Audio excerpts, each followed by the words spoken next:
대림절 셋째 주에 주시는 말씀의 주제는 주의 강림을 소망하는 성도의 삶입니다.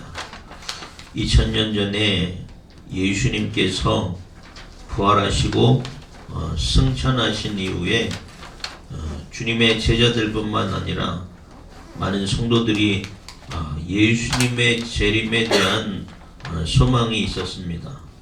왜냐하면 예수님께서 다시 오신다고 분명히 약속하셨기 때문에 그래요. 언제 오실지는 아무도 알 수 없습니다. 예수님도 천사도 모르고 아들도 모르고 오직 아버지만 아신다고 말씀하셨어요. 그러나 이러한 주님의 약속하심 때문에 오늘날까지 주님의 재림에 대한 소망은 우리가 이 세상에서 인내하고 또 신실한 믿음으로 하나님을 바라보게 하는 신앙의 기초가 되는 것이에요. 그래서 우리 안에 늘 주님의 재림에 대한 소망이 있어야 하는 줄 믿으시기 바랍니다. 여러분 안에 주님의 재림에 대한 소망을 가지시길 바랍니다. 우리가 재림에 대한 소망이 없으면 우리의 믿음은 형식적인 그런 신앙이 될 수가 있어요. 재림에 대한 소망이 없는 사람은 이 세상을 바라보고 이 세상에만 목적을 가진 사람이에요. 그래서 이 세상에 내 모든 인생의 꿈이 있고 욕망이 있고 의지를 가득 심겨둔 사람이란 것입니다. 그래서 우리는 날마다 재림에 대한 소망이 없는 사람들은 세상에서 타협하고 또 세상에서 빛과 소금의 모습을 상실된 채로 살아갈 수가 있어요. 그래서 날마다 이 땅에 소망을 둔 것이 아니라 천국의 소망을 둔 우리는 날마다 주님의 재림, 주여 어서 오시옵소서 간절히 소망하는 마음으로 날마다 신앙의 삶 가운데서 하나님만 바라보는 귀한 성도의 삶을 살아갈 수 있는 여러분 되시기 바랍니다. 여러분의 마음이 이 땅에 있는지 아니면 하나님의 나라에 두었는지 날마다 점검해 보면서 내 신앙이 온전한 방향으로 가고 있는지 돌이켜보시기 바랍니다. 목적 없이 살아가는 사람과 또 목적을 갖고 살아가는 사람의 그 삶의 모습은 너무나 천지 차이로 달라질 수가 있어요. 이스라엘이 40년 동안 광야에서 방황을 했습니다. 그 이스라엘이 하나님이 약속하신 땅에 대한 목적을 갖고 있기 때문에 40년 동안 광야 가운데서 인내할 수 있었던 것이에요. 가나안 땅, 하나님께서 아브라함과 이삭과 야곱에게 약속하신 젖과 꿀이 흐르는 땅에 대한 비전과 소망이 있었기 때문에 이스라엘 백성이 광야에서 흩어지지 않고 광야에서 그들의 믿음을 지켜가며 나아갈 수 있었던 것입니다. 물론 보름이면 갈 수 있었던 그 거리를 40년 동안 방황했던 것이 그들의 죄로 말미암아 죄를 끊어내지 못한 연약한 인생임을 우리가 볼 수가 있었지만 결국에는 하나님께서 이스라엘이 가나안을 차지하게 하셨어요. 여러분 날마다 우리의 신앙이 갈팡질팡 좌우치지 말고 날마다 하나님을 소망하며 하나님의 나라를 소망하며 담대하게 믿음의 삶으로 나아갈 수 있는 여러분 되시길 바랍니다.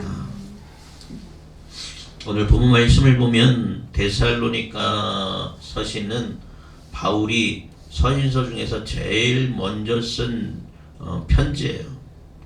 데살로니가 교회에게 주의 재림을 소망하고 있는 이 데살로니가 교회들이 재림을 바라고 기대하는 성도가 어떠한 삶을 살아가면서 살아야 하는지에 대해서 오늘 본문 말씀을 통해서 이야기하고 있는 것입니다. 바울은 그리스도의 강림, 재림을 소망하는 자들이 굳건한 믿음에서 오늘 말씀을 지켜가며 살아가야 한다고 말씀하고 있는 것이에요. 어떻게 살아가라는 거냐면 첫 번째는 항상 기뻐하라는 것입니다. 우리의 삶과 형편을 바라볼 때에는 우리가 기뻐할 일들이 많지가 않습니다. 그러나 우리가 물질의 문제, 또 건강의 문제, 또 자녀의 문제, 인간관계의 문제, 온통 우리의 삶을 보면 문제투성이에요. 그 문제 하나를 생각할 때마다 근심하고 염려하고 또 절망하고 낙심하고 어떨 때는 짜증이 나고 분노가 일기도 합니다. 우리가 그러한 감정들을 경험할 때가 많이 있어요. 그러나 잠언서에서는 뭐라고 합니까? 노하기를 더디하라 하겠어요. 하나님을 의지하면서 노하기를 더디하라. 노하기를 더디하는 것은 용사보다 낫고 또 자기의 마음을 다스린 자는 성을 빼앗는 자보다 낫다라고 이야기하고 있습니다. 우리는 내 인생의 모습을 바라보는 것이 아니라 소망의 하나님께 우리의 신앙의 눈길을 올려드릴 수 있는 여러분 되시기 바랍니다. 사람의 연약함은 하나님이 소망이 되는 것이에요. 내 연약함 때문에 내가 낙심하고 절망하고 좌절하고 근심 염려하는 것이 아니라 나의 연약함을 들어 쓰시는 하나님을 바라보시고 나의 연약함을 세워주시는 하나님을 바라보시고 여러분 안에 소망이 가득한 여러분 되시기 바랍니다. 내 힘으로는 너희 인생의 문제를 해결할 수 없습니다. 그래서 낙심하고 절망하고 좌절하는 것이 아니라 우리의 심령을 하나님의 말씀으로 먼저 채우시기 바랍니다. 그래서 소망의 하나님을 의지함으로 하나님께서 주시는 평강과 기쁨을 누릴 수 있는 여러분 되시기 바랍니다. 바울은 성도가 항상 기뻐해야 한다고 그랬어요. 지금 바울이 이 이야기하는 그 당시는 이제 곧 주님이 오신다는 소망이 있었어요. 그래서 더 많은 핍박 가운데 성도들이 거하는 삶 가운데서 바울은 항상 기뻐하라라고 이야기하고 있습니다. 우리가 바울을 볼 때에 바울은 꽤 잘 나가던 사람이었습니다. 원래 바울이 부르심 받기 전에 이름은 사울이었어요. 이름대로 큰 자라는 뜻입니다. 그 이름만큼이나 바울은 육적으로는 자랑할 것이 많았던 사람입니다. 그의 가문이나 또 그의 학벌이나 자랑할 것이 많았어요. 나면서부터 로마의 시민권자였고 또 당대의 최고의 학자였던 가말리엘의 제자였고 또 정치 종교의 중심지였던 산헤드린 공회의 신임을 받던 정말 건실하던 청년이었습니다. 오늘날로 말하면 정말로 이 바울은 금수저와 같은 사람이었어요. 그런데 다메섹에서 예수님을 만납니다. 붙들림 받아요. 그리고 나서 그가 깨닫습니다. 내가 이전에 자랑하던 것들이 다 헛된 것이구나.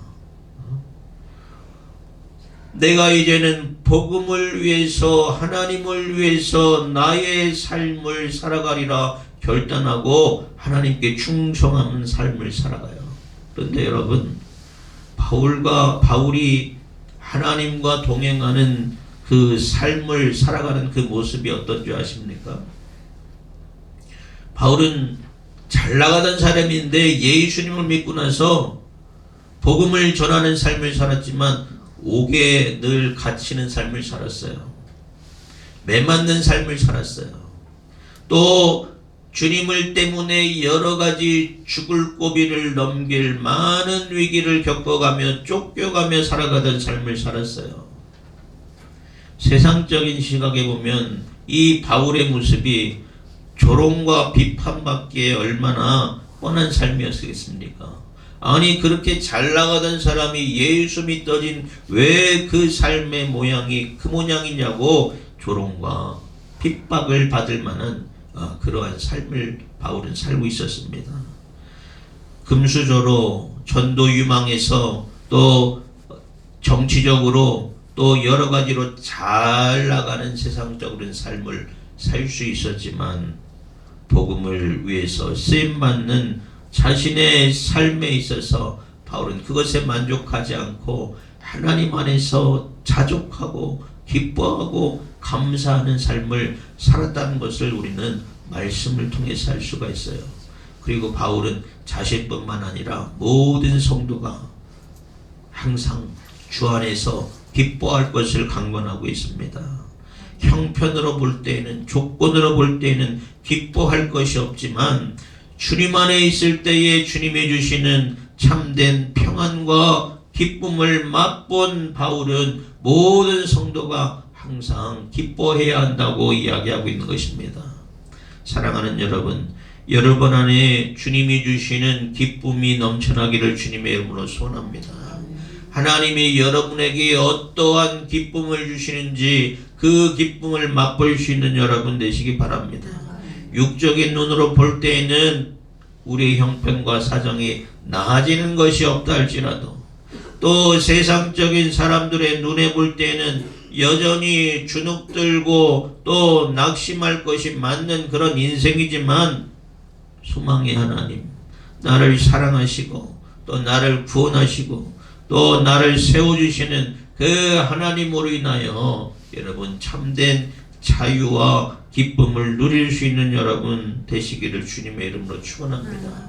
세상은 다 나를 버리고 다 나를 업신여기지만 나의 주님은 나의 좋은 친구가 되시고 또 그 하나님께서 나를 지극히 사랑하심을 깨달을 때에 그 안에서 참된 믿음과 평안과 기쁨의 삶을 살아갈 수가 있는 것이에요. 늘 주님을 의지하시고 주님 안에서 주시는 기쁨이 여러분 안에 넘쳐나기를 주님의 이름으로 축원합니다. 두 번째, 바울은 뭐라고 그랬어요? 쉬지 말고 기도하라 라고 했습니다. 주님의 강림을 기대하는 사람들은 쉬지 말고 기도해야 돼요. 이 세상을 바라볼 때에 우리가 세상에서 만족감을 찾는 것이 아니라 하늘을 소망하는 자이기 때문에 날마다 하나님을 의지하고 기도하는 것이에요. 여러분, 소망이 그냥 샘솟는 것이 아닙니다.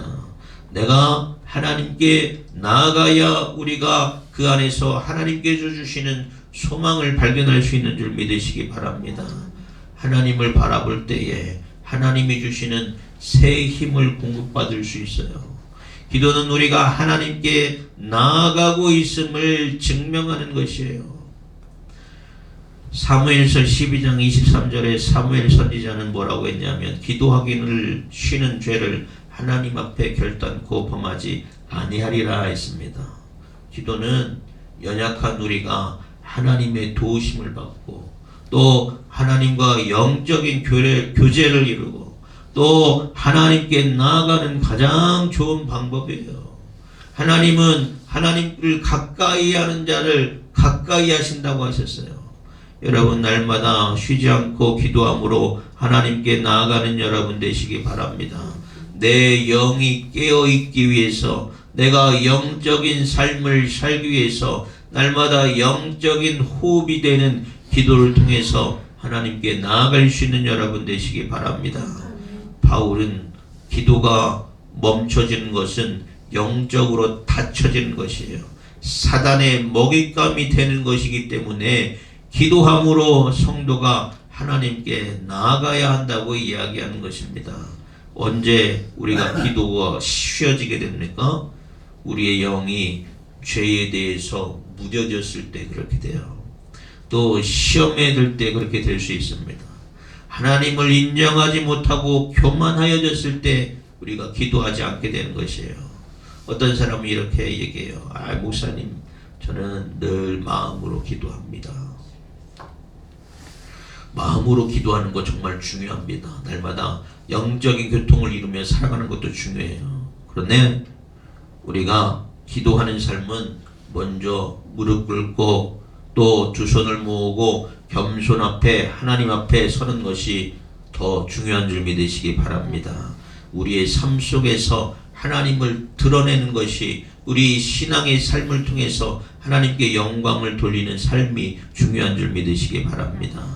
예수님이 날마다 제자들과 함께 했지만 하나님과 함께 하기 위해서 자신의 삶을 구별해요. 시간을 구별해요. 그래서 한적한 곳에서 기도하던 모습이 성경 곳곳에 나타나 있습니다. 왜 그랬습니까? 기도하기 위해서인 것이에요. 또 다니엘은 왕의 포고령에도 불구하고 기도하는 자, 하나님을 섬기는 자, 목숨을 잃을 위기에 있음에도 불구하고 하루 3번 하나님께 기도하는 것을 멈추지 않았어요. 기도를 부끄럽게 여기는 사람들이 있습니다. 여러분, 기도함으로 하나님과 동행할 수 있는 여러분의 귀한 삶이 되시기를 주님의 이름으로 축원합니다. 날마다 하나님의 말씀과 또 기도로 우리의 영이 새로워지고 우리의 영이 충전되어지고 또 힘을 주시는 하나님, 그 하나님과 함께 온전한 신앙과 믿음의 삶을 살아갈 수 있는 여러분 되시기 바랍니다. 간절한 심령으로 쉬지 말고 기도할 때에 날마다 하나님을 인정하며 나아갈 때에 하나님이 주시는 은혜와 역사하심을 체험할 수 있는 여러분 되시기를 주님의 이름으로 축원합니다. 간절한 심령으로 기도하는 것이에요. 영의 허브를 통하여서 우리의 영이 살아나면 우리의 삶이 범사에 잘 되어지고 형통의 은혜를 누리게 될 것을 믿는 여러분 되시기 바랍니다. 하나님은 기도하는 자를 통해서 역사하시는 하나님이에요. 기도를 통해서 우리 인생의 문제가 해결되고 늘 하나님과 동행함으로 하나님의 보호와 또 하나님의 인도하심을 경험할 수 있는 여러분 되시기 바랍니다. 마음을 쏟고 하나님께 집중하여 기도할 때 하나님 채워주시는 그 은혜를 경험할 수 있는 여러분 되시기 바랍니다. 바울은 기도하는 삶 가운데 역사하시는 하나님을 늘 경험했어요. 그래서 성도들에게 쉬지 말고 기도하라 라고 이야기할 수 있었던 것입니다. 또 3번째, 바울은 범사에 감사하라고 이야기해요. 언제 감사해야 됩니까? 범사에 감사라는 것이에요. 범사에 감사라는 것은 늘 감사라는 것이에요. 날마다 작은 것, 작은 일상 속에서 감사를 고백할 수 있는 여러분 되시기 바랍니다. 우리가 속회 때마다 감사를 고백해요. 지난 한 주간 감사한 것이 무엇입니까? 하면 다 꿀먹은 벙어리가 됩니다. 실상 우리가 감사해야 됩니다. 감사합니다. 하지만 지난 한 주간 감사한 일이 무엇인가 생각해 볼 때 잘 떠오르지가 않아요. 늘 감사를 고백하고 있지만 정말 하나님의 은혜에 감사할 것이 잘 기억이 나지 않습니다. 제가 이 설교를 이렇게 작성을 하는데요. 그때 때마침 우리 집사람이 애들을 데리고 이제 병원에 갔을 때요. 전화가 왔어요. 첫째하고 우리 막내가 지금 안 보이죠? 독감이랍니다. 지난주에는 우리 하영이가 독감을 걸려서 교회를 그때 나왔나요? 못 나왔어요. 첫째가 그러면서 범사에 감사라는 말씀을 제가 준비하고 있는데 이 현실에서 내가 무엇을 감사해야 되나 라는 묵상에 빠졌어요. 그러면서 어떻게 감사합니까? 비록 이 아이들이 독감에 걸렸지만 또 아이들이 많이 아프겠지만 하나님이 낫게 해주실 것을 믿고 감사합니다. 그런 고백을 했어요. 우리의 일상은 늘 똑같아요. 딱히 무엇이 감사합니까? 라고 고백하라고 할 때 우리가 정말로 하나님을 찬양하며 감사할 일들이 생각나지 않을 때가 있어요. 그러나 여러분, 우리가 이러한 일상 속에서 환난을 겪고 있고 핍박을 겪고 있고 어려운 현실을 겪고 있지만 이 가운데서도 하나님이 나와 함께 하시고 이 가운데서 하나님이 이겨내게 하시고 이 가운데서 하나님께서 승리하실 것을 믿고 감사할 수 있는 여러분 되시기 바랍니다. 믿음으로 날마다 감사할 수 있는 여러분 되시기 바랍니다. 바울은 자신의 환경이 옛날보다 더 안 좋아졌어요. 그런데 그 가운데서 함께 하시는 하나님을 발견하게 되니까 범사에 감사할 수 있는 것이에요. 핍박받는 가운데 어려운 가운데 처해져 있지만 그 가운데서 함께 하시는 하나님을 체험하게 되니까 감사할 수 있는 것이에요. 감옥에 갇혀 있어도 찬양하며 감사할 수 있었던 것이에요. 사랑하는 여러분, 우리의 인생을 돌아보시고 함께 하시는 하나님을 인정하시고 감사할 수 있는 여러분 되시기 바랍니다. 작은 것에부터 우리가 감사할 수 있는 여러분 되시기 바랍니다. 내가 겪고 있는 어려움과 환경 속에서도 감사를 먼저 고백할 수 있는 여러분 되시기 바랍니다. 작은 것에 감사할 때 하나님께서 더 큰 감사의 제목을 주시는 하나님이심을 믿는 여러분 되시길 바랍니다. 성경은 믿는 사람들이 믿음을 통해서 늘 형통한다고 이야기하지 않습니다. 오히려 하나님의 뜻대로 살아가는 사람이 세상에서 핍박을 받게 될 것이라고 주님은 말씀하셨어요. 그런 가운데서도 우리는 하나님의 뜻을 인정하면서 범사에 감사할 수 있어야 돼요. 왜? 하나님이 우리에게 승리를 주시기 때문에 그렇습니다. 요한복음 16장 33절에 이것을 너희에게 이르는 것은 너희로 내 안에서 평안을 누리게 하려 함이라. 세상에서는 너희가 환난을 당하나 담대하라. 내가 세상을 이기었노라 말씀하셨어요. 우리가 당하고 있는 환난과 인생의 문제 때문에 우리가 이상하게 여기거나 낙심하지 말고 그 인생의 문제를 가지고 하나님께 나올 수 있는 여러분 되시기 바랍니다. 하나님을 믿지 않는 사람은 자신의 문제를 가지고 어떻게 할 수가 없어요. 그러나 우리는 살아계신 하나님, 역사하시는 하나님께 우리의 문제를 가지고 나올 수가 있어요. 그 하나님이 있다는 것이 얼마나 감사한 일입니까? 평안하뇨 물으시는 예수님은 우리가 늘 평안하기를 원하십니다. 우리를 위해서 사단 마귀의 어떠한 사단의 괴계 가운데 있을지라도 그것을 싸워 이기게 하시는 분이 하나님이세요. 그러므로 사랑하는 여러분, 항상 기뻐하고 쉬지 말고 기도하고 범사에 감사할 수 있는 여러분 되시기 바랍니다. 이것이 예수 안에 있는 우리를 향하신 하나님의 뜻이라고 바울이 이야기하고 있어요. 마지막 날에 더욱더 주의하여서 깨어서 우리의 심령으로 늘 기뻐하고 감사하고 또 기도함으로 하나님의 뜻이 이루어지는 여러분의 귀한 삶이 되시기를 주님의 이름으로 축원합니다. 하박국 선지자가 하박국 3장 17절에서 18절에 이런 고백을 합니다. 비록 무화과 나무가 꽃을 피우지 못하고 포도나무에 열매가 없으며 올리브 나무에 수고의 산물이 없고 밭에 먹을 것이 내지 아니하며 우리에서 양떼가 끊어지고 외양간에 숫대가 없을지라도 나는 주를 기뻐하며 내 구원의 하나님을 기뻐하리라 하였어요. 우리의 삶의 사정과 형편이 우리에게 기쁨을 주지 않습니다. 그것으로 기쁨을 찾는 것은 어리석은 자예요. 그러나 소망의 하나님, 구원의 하나님을 바라볼 때에 그 안에서 주시는 은혜로 기쁨을 삼을 수 있는 여러분 되시기 바랍니다. 삶의 환경에서 감사의 조건을 찾지 말고 내 구원과 소망의 하나님을 인해서 기쁨과 감사를 찾아가며 날마다 쉬지 않고 기도함으로 하나님께 나아갈 수 있는 여러분 되시기 바랍니다. 그러면 이렇게 하나님 뜻대로 기쁨과 감사와 기도로 살려면 어떻게 해야 되느냐면 성령을 소멸하지 말라고 바울이 이야기했어요. 예수 그리스도를 구주로 고백하는 자마다 성령의 인치심을 받고 그 심령 가운데 성령님께서 함께 하여 주시는 줄 믿으시기 바랍니다. 여러분 안에 이미 성령님께서 함께 하시는 줄 믿으시기 바랍니다.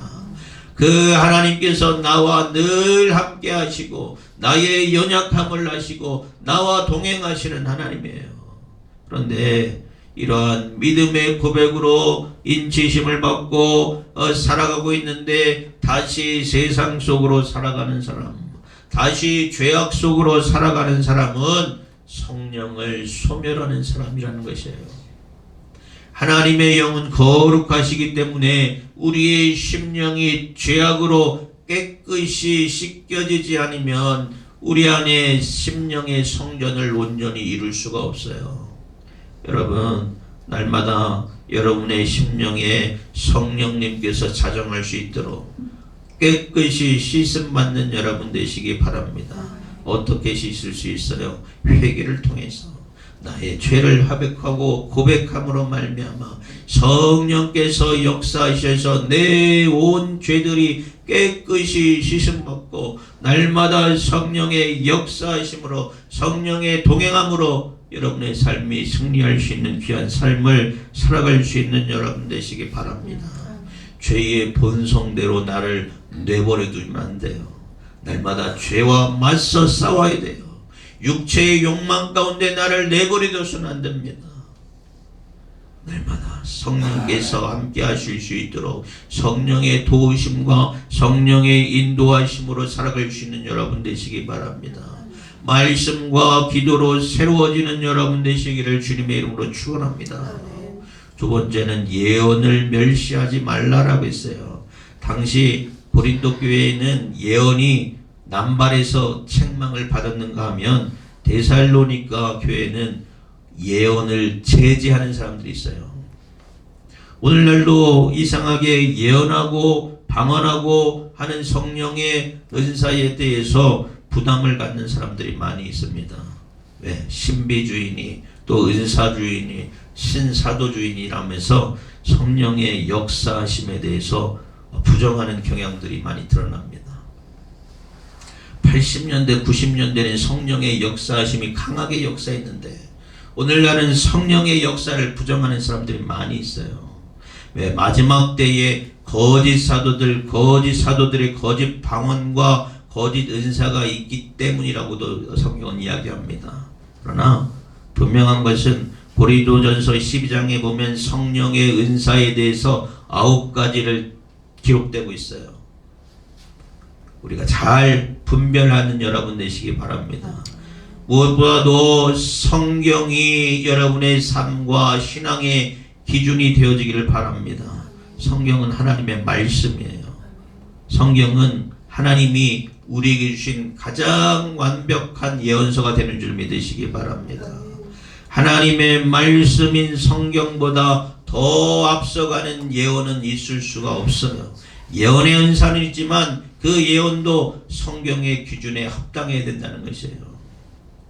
그래서 사랑하는 여러분, 날마다 우리는 말씀 가운데 깨어서 무엇이 옳고 그른지 분별하고 깨달을 수 있는 여러분 되시기 바랍니다.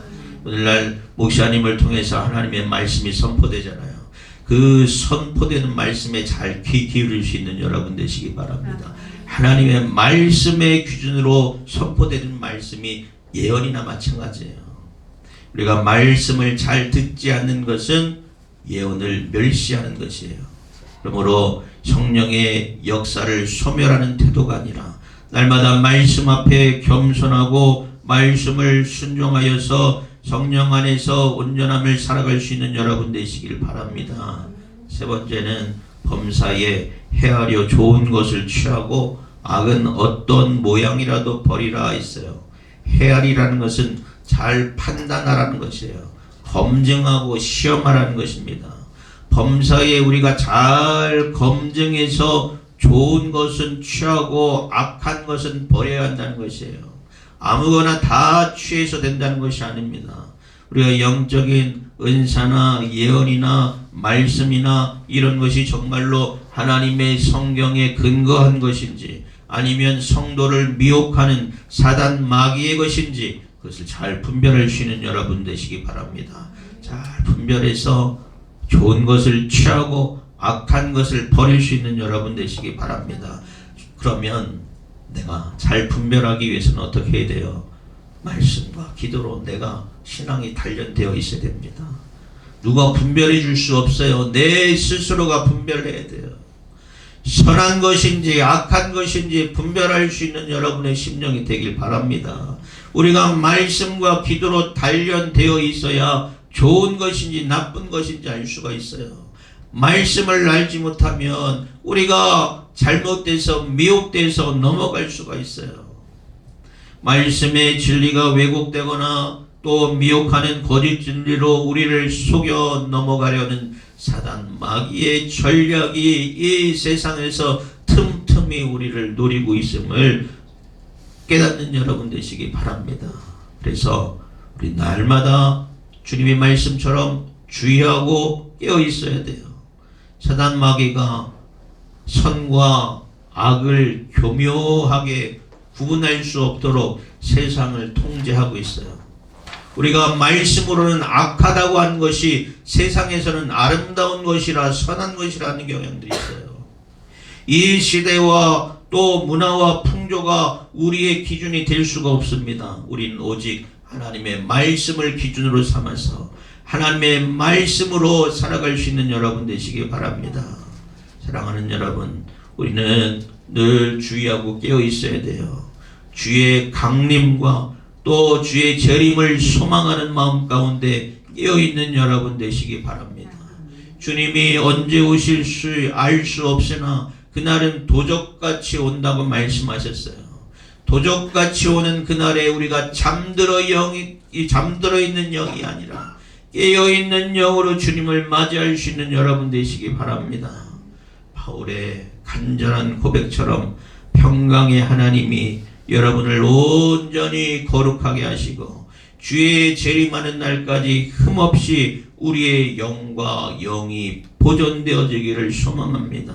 또한 우리를 부르시는 소망의 하나님께 하나님의 신실함이 강건하셔서 약속된 구원을 이루어지기를 소원하는 여러분 되시기 바랍니다.